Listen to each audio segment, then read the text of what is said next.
ओम नमः सिद्धम। ओम सजात्म स्वरूप परम गुरु शुद्ध चैतन्य स्वामी ने नमः। साध्य की सिद्धि, उसके लिए साधना और साधना के साधन।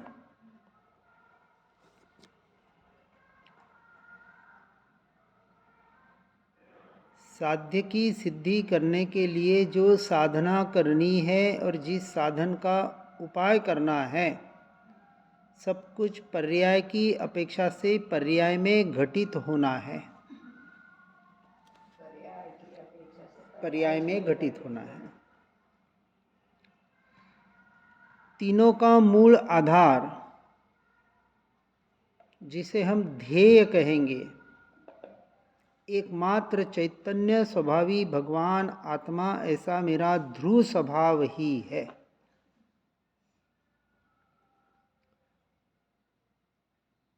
जब मैं मेरे ही गुण को और उसकी पर्याय को जब तक साधन नहीं बनाऊंगा, तब तक साधना की सच्ची मोक्ष की अपेक्षा से शुरुआत नहीं होगी। जब तक मैं मेरे गुणों को ही साधना का साधन नहीं बनाऊंगा, क्योंकि साधना करनी है और साधन चाहिए, तो मैं ही साध्य हूँ, मैं ही साधन हूँ और मैं ही साधना हूँ। मैं ही ध्याता, मैं ही ध्येय, मैं ही ध्यान, मैं ही ज्ञाता, मैं ही ज्ञान और मैं ही ज्ञेय। इसलिए जब तक सब कुछ उस मैं, अपनी आत्मा के स्वभाव के आश्रित नहीं चलेगा, तब तक जीव संवर और निर्जरा नहीं कर पाएगा। अब ये बीच में कहाँ से आ गई संवर निर्जरा? क्योंकि साध्य की सिद्धि, साध्य अभी पर्याय की अपेक्षा से हमारा मोक्ष है। मोक्ष स्वरूप हूँ, सिद्ध स्वरूप हूँ, लेकिन पर्याय में अभी प्रकटपना नहीं है, इसलिए सब काम पर्याय में होगा।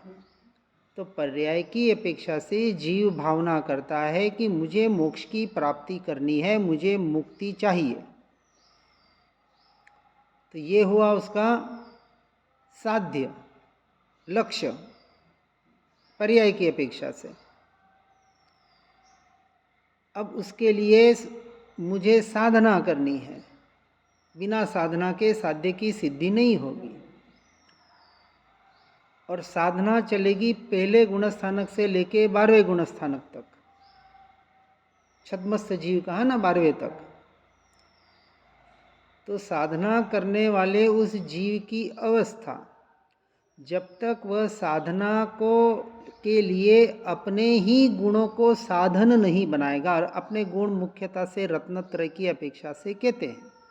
वैसे प्रकट 6 गुण बताए जाते हैं: दर्शन, ज्ञान, चारित्र, सुख, वीर्य और उपयोग। सबसे इन 6 गुणों में, 6 लक्षणों में जो जीव के लक्षण बताए मुख्यतः से, उसमें सर्वोत्कृष्ट साधन है ज्ञान स्वभाव।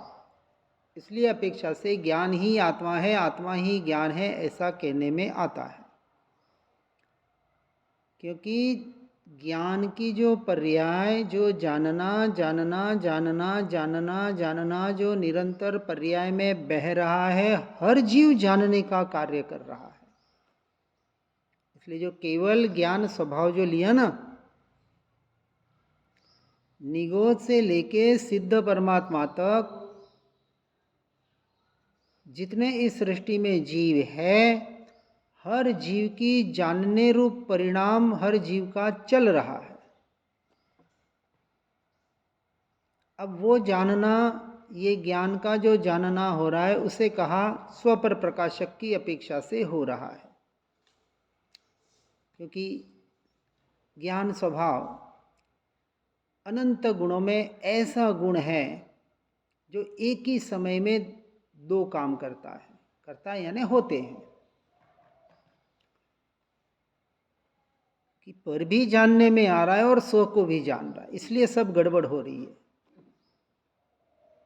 उसको तो बदल नहीं सकते, जो स्वभाव है सो है, उसको तो स्वीकार करना पड़ेगा, जैसा है वैसा। अब मुख्य जो साधना करनी है उस ज्ञान स्वभाव के आधार पर उस उपयोग को कन्वर्ट करना है। सब कथन पर्याय की अपेक्षा से ही चल रहा है। निश्चय में कहेंगे तो उपयोग में है, अभी भी है। ज्ञान तो ज्ञान में ही है, अभी भी है। ज्ञान पर रूप हुआ नहीं, उपयोग पर में कभी गया नहीं, जा सकता नहीं।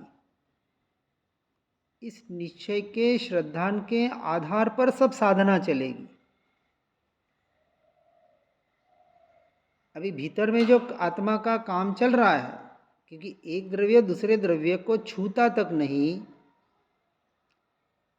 इस अपेक्षा से, निश्चय की अपेक्षा से कहा कि मैंने परद्रव्य पर भावों को आज दिन तक जाना भी नहीं, जान सकता नहीं, ऐसा मेरा स्वभाव है। किसका? आत्मा का, क्योंकि मैं आत्मा हूं। पर को जानना ये बात ही मिथ्या है।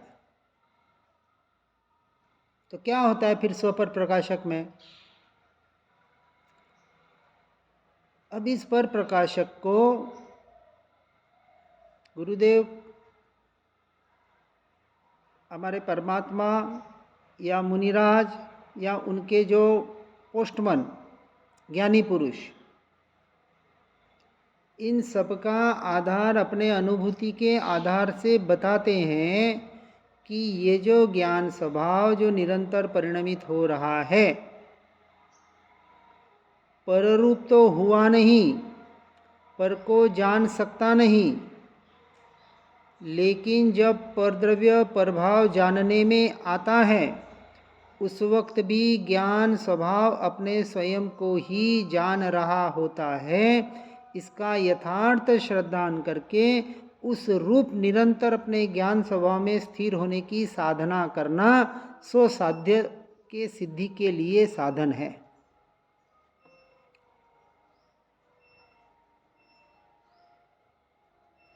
जीव ये मिथ्या दृष्टि क्यों बताया, अज्ञान दशा क्यों बताई? जीव की ही अवस्था है, पुद्गल का यहाँ कोई रोल ही नहीं है। जीव ने भूल से पर की क्रिया को अपनी क्रिया मान रखा है। अब एक और सूक्ष्म बात यहाँ समझेंगे, पर को जानता तो नहीं, लेकिन पर जानने में आ रहा है। इस पर की परिभाषा में भी थोड़ा सूक्ष्म जाना पड़ेगा, कौन सा पर जानने में आ रहा है। अब ये भूमिका के अनुसार चलेगा। पहले पर को तो उड़ा दिया पूरा, पर को मैं जान सकता हूं, इस बात को पूरा उड़ा दिया। देखो, भेद ज्ञान की प्रोसेस इसके आधार पर ही होगी। ज्ञान स्वभाव को जब हमने साधन बनाया, ज्ञान को स्वपर प्रकाशक कहा, अब मुझे साधना करनी है तो पहले पूरे साधना का स्वरूप भी समझना पड़ेगा।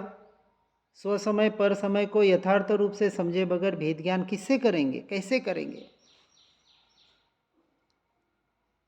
अब पर को कहाँ कहाँ श्रेणी यानी गुणस्थानक कहें या भूमिका के अनुसार बताया।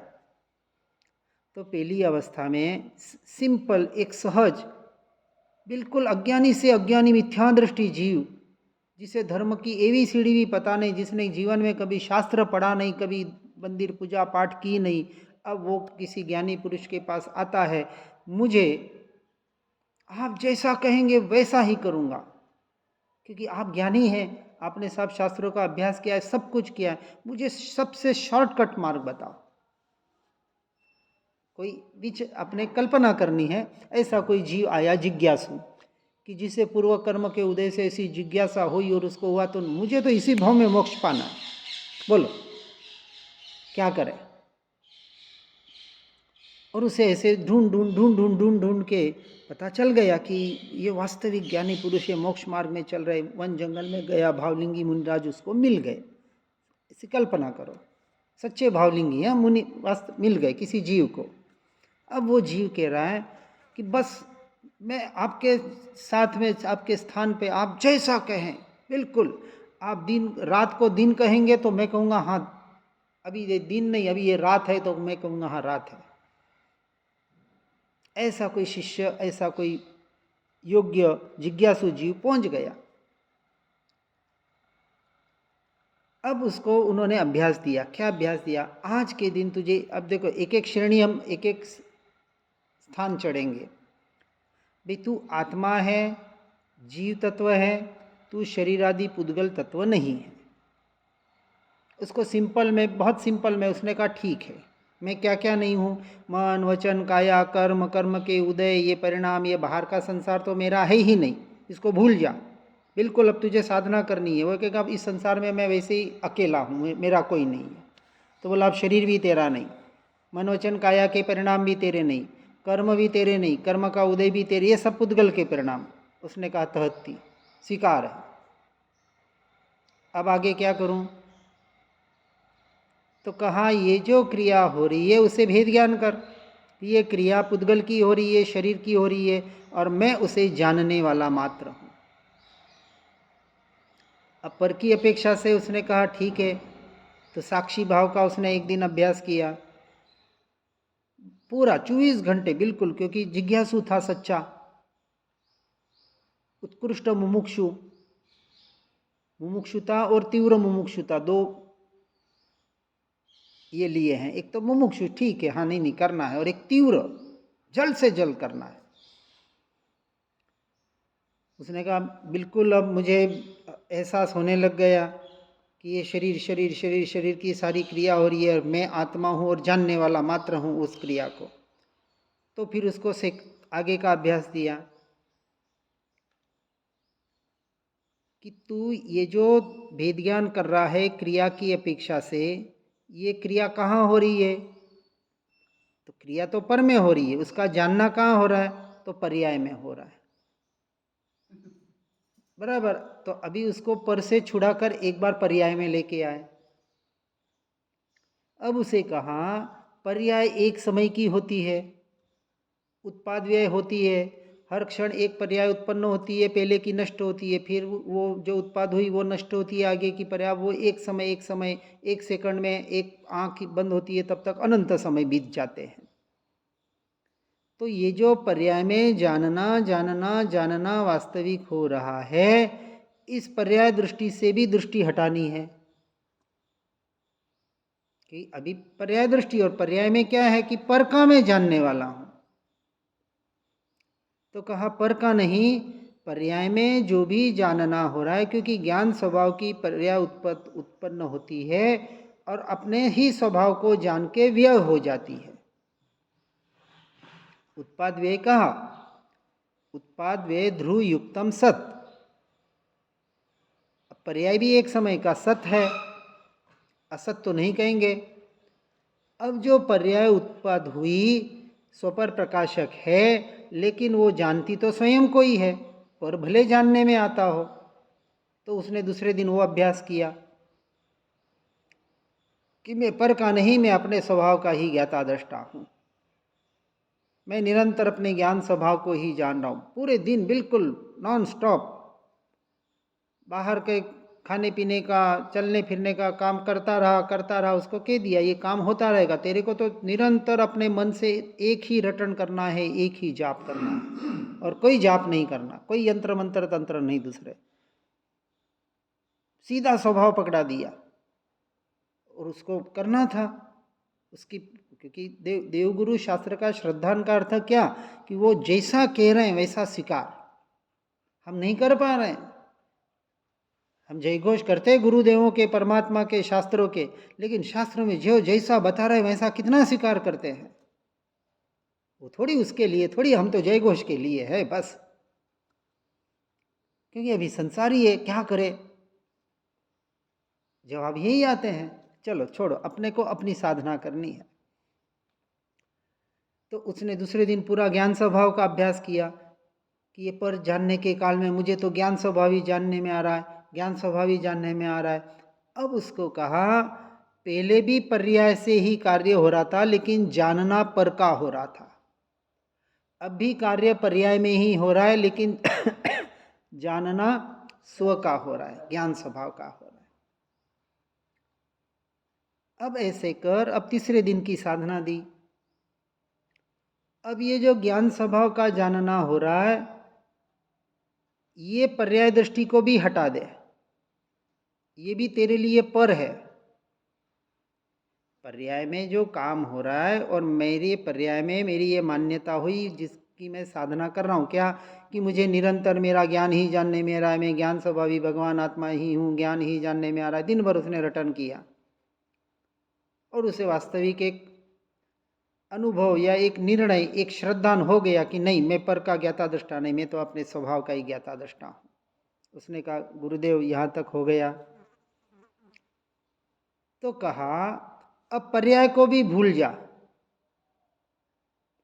अपने ज्ञान पने का ये ज्ञान ज्ञान ज्ञान ज्ञान ज्ञान ज्ञान ज्ञान बस। अब उसके लिए क्या करेगा, तो कहेगा बस अब मैं बैठ जाता हूँ आपके सामने। बैठ गया, क्योंकि अब सारी क्रिया ऑटोमेटिक उसकी छूट जाएगी। ज्ञान की स्थिरता करनी है, पर्याय से उपयोग हटाना है। अब उस पर्याय का साधन लेके पर्याय से दृष्टि हटाकर वो सिद्ध ज्ञान मात्र अपने ज्ञान स्वभाव में स्थिर होने का उसने पुरुषार्थ शुरू किया। अब ये एक एक पुरुषार्थ कर रहा है, इसी का नाम पुरुषार्थ है, बाकी कोई पुरुषार्थ नहीं है। पुरुषार्थ शब्द ही साधना पे लागू होता है। पुरुष यानी आत्मा, अर्थ यानी प्रयोजनभूत। जिस क्रिया में, जिस साधना के साधन में सिर्फ आत्मा ही प्रयोजनभूत हो, द्रव्य, इसी का नाम पुरुषार्थ है। द्रव्य कहे, स्वभाव कहे, एक ही बात है। अब ज्ञान ज्ञान ज्ञान ज्ञान करते करते करते उसको एक बहुत अद्भुत आनंद आने लग गया, बिल्कुल निराकुलता हो गई, बिल्कुल शांति प्रकट हो गई, कोई विचार नहीं, कोई विकल्प नहीं, कुछ भी नहीं। वो दशा प्रकट होगी, एक एक दिन की, मतलब अपन स्टेप बाय स्टेप समझना है।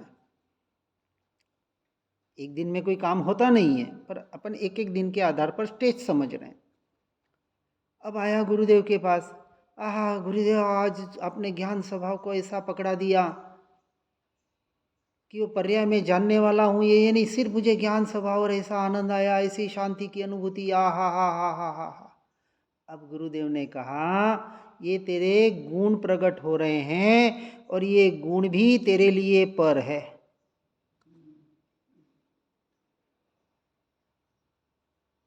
क्योंकि थोड़ी देर शांति का अनुभव हुआ, थोड़ी देर आनंद का अनुभव हुआ, थोड़ी देर ज्ञान स्वभाव पे उपयोग गया, अब ये गुणों के भेदों पे दृष्टि जा रही है।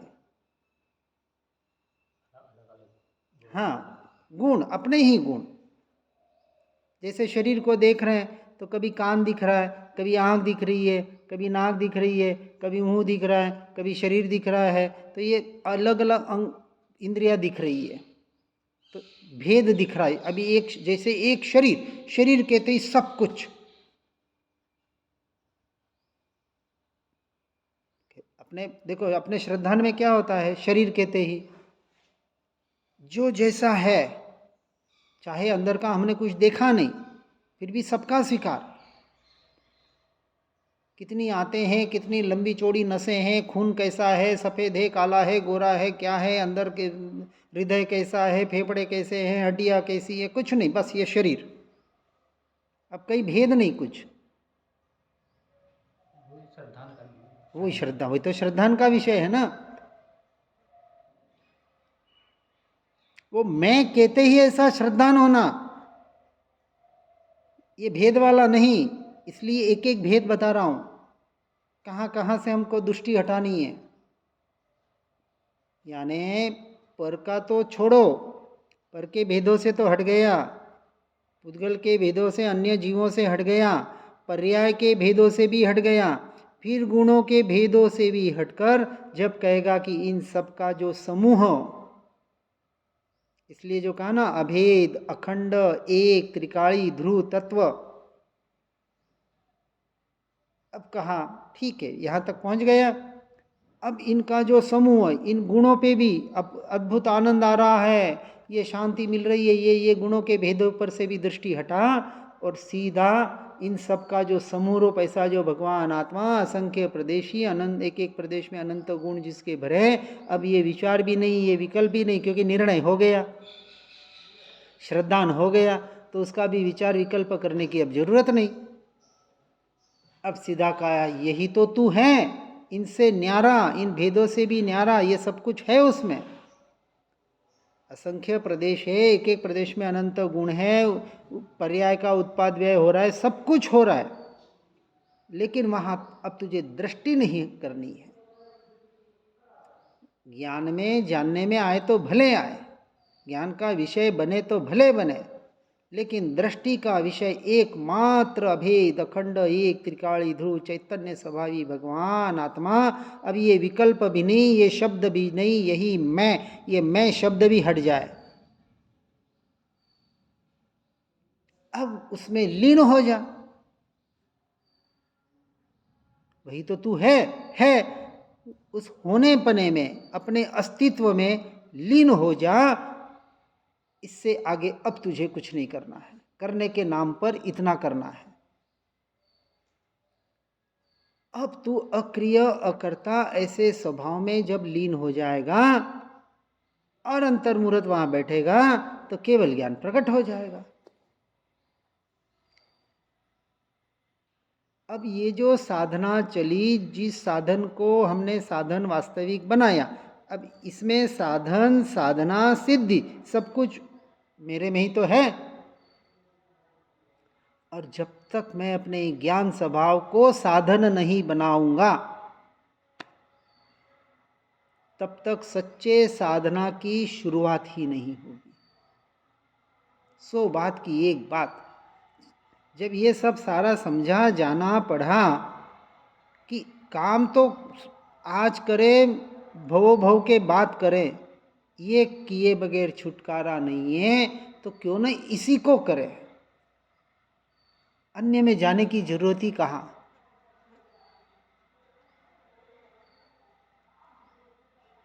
यहाँ एक उदाहरण के आधार पर बताया है समझसार जी की गाथा 17 और 18 में, कि जैसे कोई पुरुष किसी राजा को जानकर श्रद्धा करे कि यही सच्चा राजा है, किसी को धन की अपेक्षा है और धन चाहिए और उसे राजा के पास पहुंचना है, और सच्चे राजा की पहचान करके उसके पास पहुंचे और यत्न से धन की डिमांड करे। इस दृष्टांत के आधार पर यहाँ कहते हैं कि निश्चय से जैसे कोई धन का अर्थी पुरुष बहुत उद्यम से पहले तो राजा को जाने कि यही सच्चा राजा है, फिर उसी का श्रद्धान करे कि यह अवश्य राजा ही है और इसकी सेवा करने से अवश्य धन की प्राप्ति होगी। निर्णय हो गया, श्रद्धान हो गई, और फिर उसी का अनुचरण करे, उसकी सेवा करे, उसी की आज्ञा में रहें, उसे प्रसन्न करें। प्रसन्न करे तो राजा, पहले के राजा होते थे ना, ऐसे हार निकाल के फट से फेंक देते थे, ले, एक एक मोती नहीं गिनते थे, यूं लिया और ये ले।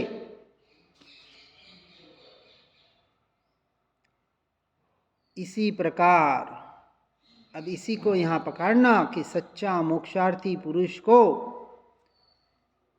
पहले आत्मा के यथार्थ स्वरूप को, साधना के यथार्थ मोक्ष के मार्ग को गुणस्थान के अनुसार जानना चाहिए, पूरा का पूरा। उस जानने का नाम है व्यवहार सम्यक ज्ञान, निश्चय नहीं, क्योंकि निश्चय सम्यक ज्ञान तो सम्यक दर्शन के बाद होगा, कि वास्तविक धर्म का, मोक्ष की प्राप्ति का स्वरूप क्या है।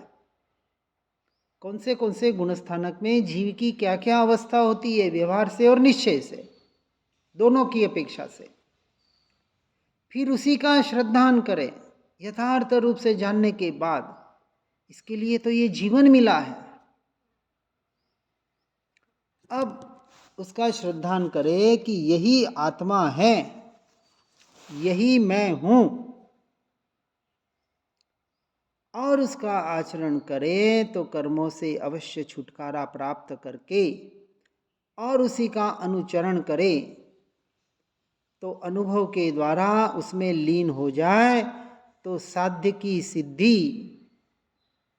जो निष्कर्म अवस्था रूप अभेद शुद्ध स्वरूप, ऐसी जो उपपत्ति अन्यथा अनुपपत्ति अर्थात इस प्रकार से साध्य की सिद्धि होती है, अन्य किसी प्रकार से नहीं। इस मार्ग को, इस स्टेज को बराबर समझकर अपने भूमिका के अनुसार आगे बढ़ने का यथार्थ प्रयास और पुरुषार्थ करना, यही सच्चे मुमुक्षु का लक्षण है। ये मोक्षार्थी की साधना और आराधना है। हर जीव इस साधना और आराधना में बढ़कर इसका अनुसरण करके अपने इस मनुष्य भव को सफल बनावे, इसी भावना के साथ ओम नमः सिद्धम। जिन वाणी के ज्ञान से हो सम्यक श्रद्धान, हो चारित्र महान पाऊँ पद निर्वाण। निज निधि निज में बताई यह अनंत उपकार है, उसके लिए जिन वाणी माँ को वंदना शतवार है।